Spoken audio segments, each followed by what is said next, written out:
मिरजेत छत्रपती शिवाजी महाराज क्रीडांगण येथे क्रिकेट स्पर्धांचे उद्घाटन मिरज शहर पत्रकार संघाचे अध्यक्ष शरद सातपुते यांच्या हस्ते करण्यात आले आहे।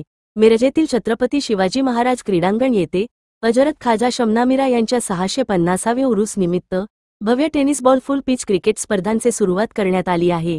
या स्पर्धेचे पहिले बक्षीस 20,650 आणि दुसरे 10,650 यासह अनेक बक्षीस देण्यात येणार आहेत। या स्पर्धेचे उद्घाटन मिरज शहर पत्रकार संघाचे अध्यक्ष शरद सातपुते व चांदभाई शेख यांच्या हस्ते करण्यात आले।